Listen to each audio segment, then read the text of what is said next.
All right, folks, you know the drill. Mouthpiece is in. Cup check time. Hard knocks, cheap shots. So this week, what do we got this week? Well, first up, Ed, we got boxing. Big matchup coming up this weekend. Juan Manuel Marquez is going to be taking on Mike Alvarado. And, what's your take on this fight here? I'm concerned for Mike Alvarado's health. No, reason being, he's been in a lot of tough fights of late. He had the two with Brandon Rios, and he had the other fight with Ruslan Porovnikov. He's been in wars, and those are starting to take his toll again. And he's facing another guy who's they're gonna stand in the middle of the ring and they're gonna bang. So I'm a little concerned as to how much punishment he's gonna take long term for his health. This is not an easy fight for him. No, certainly not. But let's talk about for a second about how big this fight is going to be for Marquez. I mean, I'm sure you probably heard the report that Marquez is really starting to eye a potential fifth fight with arch rival Manny Pacquiao. And I think Pacquiao obviously has a big, for him, this fight would be kind of a chance to avenge that big knockout that he suffered in 2012. So I don't want to see it. The fifth one, I don't want to see it. I mean, it's like watching a rerun of a movie that I don't want to see the rerun of. Fair enough, you know, I think our friend at ESPN Deportes, Claudia Trejos, I like her suggestion. She suggested Canelo versus Pacquiao. I think that's a much better fight than Marquez. And moving on to MMA, we got a big pay-per-view this weekend. Bellator is hosting their very first pay-per-view, and what a main event they've got. They got Rampage Jackson, a big MMA legend, former UFC champion, going to be taking on King Mo. Right? King Mo. The original main event was so much better. Michael Chandler versus Eddie Alvarez. Alvarez suffered a concussion. It would have been a trilogy. He suffered a concussion during workouts, during training for the fight. If you have not seen Chandler Alvarez 1 or 2, do yourself a favor. YouTube that fight, Google that fight, whatever you got to do. But otherwise, it's now King Mo versus Rampage Jackson. I like King Mo. He's a younger fighter.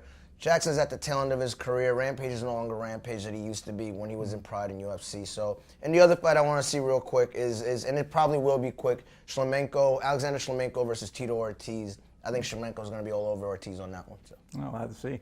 And finally, we wrap it up with wrestling. We got big news coming out of WWE. WWE World Champion Daniel Bryan is undergoing neck surgery this week. And rumor has it it's going to be out for possibly 2 months.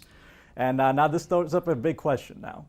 With the world champion coming off a main event of WrestleMania, huge popularity, probably the most popular superstar in the company right now, if he's out for 2 months, do you take the title off of him? And if so, who do you give it to? I wouldn't take it from him. However, if forced into that situation where you have to strip him, keep business going, as they say, I'm going to get mocked for this. I'd give it to John Cena.